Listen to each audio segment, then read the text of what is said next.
화평의 어린 친구들 안녕.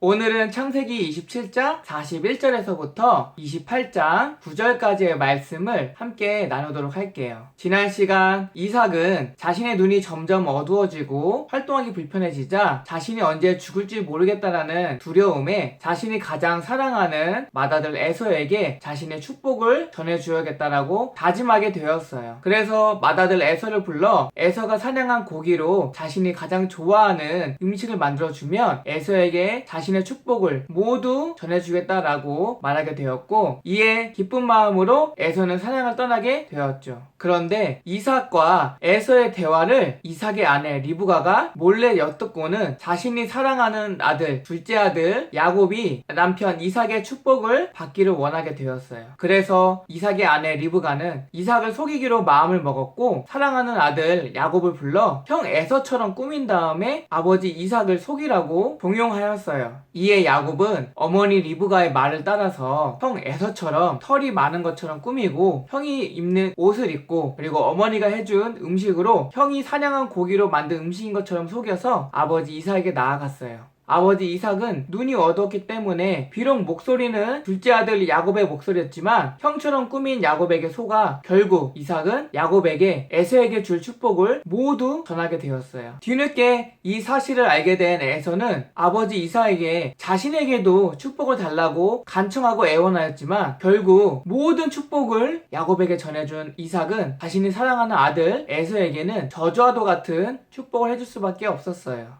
에서는 아버지의 모든 축복의 권리를 동생 야곱이 빼앗아갔다는 그 사실에 크게 분노하게 되었고 속으로 다짐하게 되었죠. 내가 비록 지금은 아버지가 살아계셔서 야곱을 어떻게 하지 못하지만 아버지가 돌아가시고 나면 내 반드시 야곱을 죽이고 그의 축복을 내 것으로 만들어 버리겠다라고 다짐하게 되었어요. 에서가 얼마나 크게 분노하였는지 속으로 다짐했던 그 다짐이 결국 입 밖으로 흘러나오게 되었고, 그 소리를 어머니 리브가는 또다시 몰래 듣게 되었어요. 리브가는 크게 놀라 야곱에게 달려가 이렇게 얘기를 했죠. 내 아들아, 너의 형 에서가 지금 크게 화가 나서 너를 죽이려고 한다. 그러니 자리를 잠깐 피해 있으렴. 내 오라버니 라반의 집으로 피해 있으면 내가 너의 형 에서의 분노를 다독여서 그 화난 마음을 풀도록 하겠고, 머지않아서 너를 다시 우리 집으로 불러들이도록 할 테니 조금만 참고 삼촌 라반의 집에 가 있으렴. 리브가는 자신이 사랑하는 아들 야곱이 형 에서를 말미암아 크게 다칠까 혹은 목숨을 잃을까 너무너무 두려워하였어요. 그리고 에서 또한 자신의 아들이었기 때문에 에서가 야곱을 해코지하면 결국 두 아들을 잃는 것이나 마찬가지라는 생각에 너무 슬퍼한 마음을 감출 수 없게 되었어요. 리브가는 어떻게 해야 야곱을 아무 탈 없이 라반의 집으로 보낼 수 있을까 생각하게 되었어요. 그리고 그때 에서의 아내들을 생각하게 되었어요.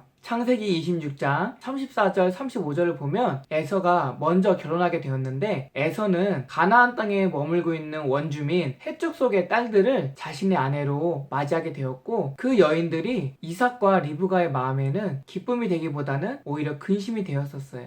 이 사실을 떠올리게 된 리브가는 남편 이삭에게 나아가 이렇게 얘기했어요. 에서가 결혼한 가나안 땅 헷족 속의 딸들이 나의 기쁨이 되기는커녕 오히려 나에게 근심이 되고 내 삶이 싫어질 정도로 불행하게 되었으니 우리 아들 야곱마저 에서처럼 이 가나안 땅 주민인 헷족 속에게서 아내를 얻게 되면 내 삶에 더 이상 무슨 기쁨이 있겠어요. 이게 너무너무 고민이에요, 이삭. 그러자 같은 마음이었던 이삭은 이렇게 결정하게 되었어요. 그럼 우리 야곱을 이 땅에 살고 있는 가나안족 속의 여인들과 결혼시키지 말고 내가 당신과 결혼했듯이 당신의 친정집에서 부인을 맞이하도록 해줍시다. 이삭은 야곱을 불러 축복하면서 이렇게 말을 했어요. 야곱아, 너도 이제 결혼을 해야 될 텐데 너는 가나안 땅에 살고 있는 사람들에게서 아내를 맞이하지 말고 너의 어머니 리브가의 친정 밧단 아람으로 가서 너의 외할아버지 부두엘의 집에 가 너의 삼촌 라반의 딸들 중에서 너의 아내를 맞이하여 오도록 해라. 전능하신 하나님께서 너에게 복을 주어서 네가 생육하고 번성하여서 여러 민족을 이루게 되고, 나의 아버지 아브라함에게 주신 복을 너에게 주셔서 너와 내 자손이 하나님께서 아브라함에게 주신 땅, 곧 너가 거류하는 이 가나안 땅을 네가 차지하게 되기를 원한다.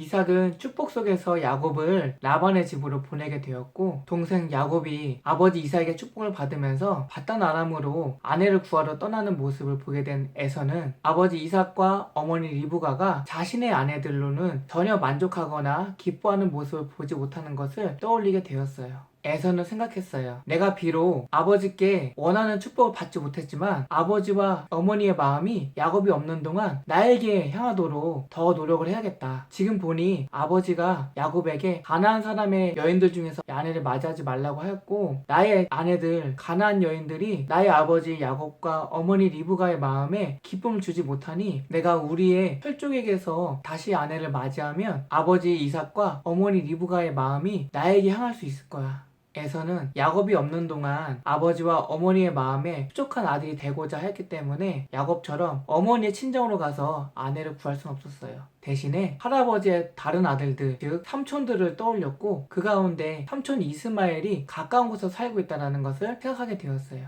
에서는 삼촌 이스마엘에게 찾아가 삼촌의 딸들, 즉 자신의 사촌들 가운데 마할랏이라는 사촌 누이를 자신의 아내로 맞이하게 되었어요. 오늘의 이야기는 여기까지예요. 다음 시간에는 아버지 이삭과 어머니 리브가의 바램대로 어머니의 친정 바단 아람으로 가서 아내를 구하기로 떠난 야곱이 그 여정 가운데 어떤 일을 겪게 되었는지를 같이 살펴보도록 할게요. 우리 친구들 다음 시간까지 모두 건강하고 또 밝고 따뜻한 하루하루, 무엇보다 하나님의 말씀으로 무럭무럭 자라가는 하루하루 보내길 바래요. 그럼 우리 친구들 다음 이 시간까지 모두 안녕.